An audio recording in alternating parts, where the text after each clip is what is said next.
से कांवर लावे कोइल बाजार में बड़ा भकुआइल बोलबम बोलतर रात में बोलबम जय शिव। साझे से कांवर लावे कोइल बाजार में बड़ा भकुआइल बोलबम बोलतर रात में रोवे सजहन कमरिया हो गजन कौन सा कह के तू अइला बोलबम बोलत सवरिया हो गजन कौन सा कह के तू अइला बोलबम बोलत सवरिया हो सवरिया हो। प्रेम से बोलिए काशी विश्वनाथ की।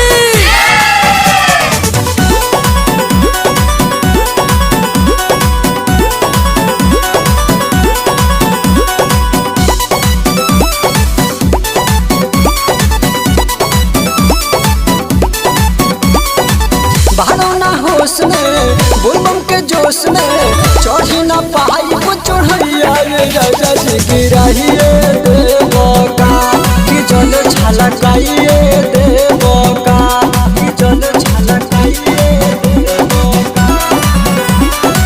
बाड़ो ना होश में बोलबम के जोश में चढ़ी न पाई को चढ़ैया रे राजा जी गिराइए देवका कि जल छलकाइए देवका। चलती तो दीदी ना कमरिया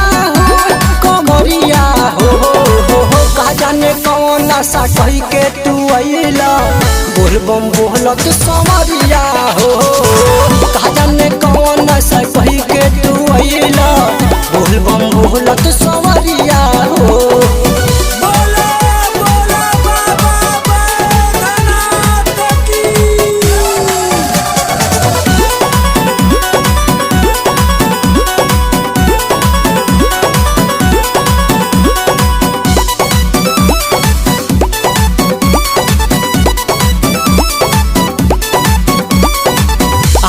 रात में सोया के साथ में मामा न दम धन गांजा के सोनू कवना हसा चढ़ल बा कि काहे तोहार रखिया चढ़ल बा कि काहे तोहार रखिया चढ़ल बा।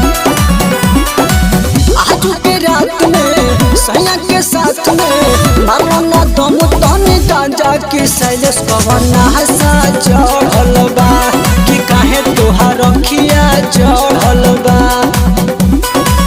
गुलशन किल किंदी सड़िया हो गेरुआ सड़िया हो का जाने कौन सा कह के तू अइला बोलबम बोलत सवरिया हो का जाने कौन सा कह के तू अइला बोलबम बोलत सवरिया हो।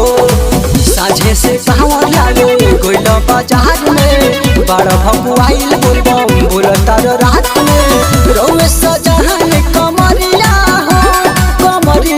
हो का जाने कौन सा कह के तू अइला बोलबम बोलत सवरिया हो का जाने कौन सा कह के तू अइला बोलबम बोलत सवरिया हो। Recording Tania Studio.